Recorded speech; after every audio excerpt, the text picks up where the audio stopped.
Biryani party ହେଲା ସମ୍ବଲପୁରରେ, ସେଟା ପୁଣି ସାଙ୍ଗମାନଙ୍କ ସାଥିରେ। ସାଙ୍ଗମାନେ ସମୟ ହବ କିଛି ଏମିତି ଆଫ୍ଟରନୁନ୍ 2ଟା, ମୁଁ ଶୋଇକି ଉଠି ପଡ଼ିବାକୁ ବୋଉ ତାଙ୍କର ବାଢ଼ି ଦେଲେ ଖାଇବାକୁ ଚିକେନ ଆଲୁ ଝୋଳକୁ ଚିପ୍ସକୁ ଡାଲମା ଭାତ। କହିଲା ଚାଲ ଯିବା ବୁଲିବାକୁ, ପାହାଡ଼ ଦେଖିବାକୁ ଆଉ ଝରଣା ଦେଖିବାକୁ। ଆମେ ଗାଡ଼ିରେ ବସିକି ଚାଲିଲୁ ବୁଲିବାକୁ।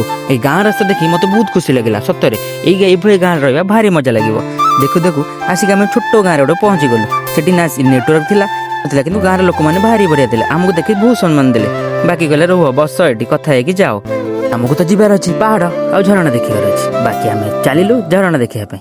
ଆସିକି ତ ପାଖାପାଖି ପହଞ୍ଚିଗଲୁ। ହେଲେ କୁଆଡ଼େ ଯିବୁ ବାଟ ପାଉନ, ନାଇଁ ଯିବାକୁ ପଡ଼ିବ ଉପରକୁ, ମାନେ ପାହାଚ ଚଢ଼ିବାକୁ ପଡ଼ିବ। ବାକି ଏ ଛୁଆର ଦେଖି ବହୁତ ଇଏ ଲାଗିଲା, କିଛି ପାଖରେ କିଛି ବି ନଥିଲା। କ'ଣ କରିବା, ଦେଖିଲା ବେଳକୁ ଏଠି ଆମର ଫିଷ୍ଟ ସ୍ମେଲ୍ ଆସୁଥିଲା ଭାରି ବଢ଼ିଆ ଲାଗୁଥିଲା। ତାପରେ ଆମେ ଗୋଟେ ପରେ ଗୋଟେ ପାହାଚ ଚଢ଼ି ଚାଲିଲୁ। ଦେଖିଲା ବେଳକୁ ଆମେ ଆସିକି ପହଞ୍ଚିଗଲୁ ତ ଝରଣା ପାଖରେ। ଆଉ ଗାଧେଇ ବୋଲି ଭାବିଥିଲୁ, ଘରେ ଗାଧେଇ ପଡ଼ିଥିଲି, ଆଉ ଗାଧେଇ ପାରିବିନି, ଥଣ୍ଡା ଥଣ୍ଡା।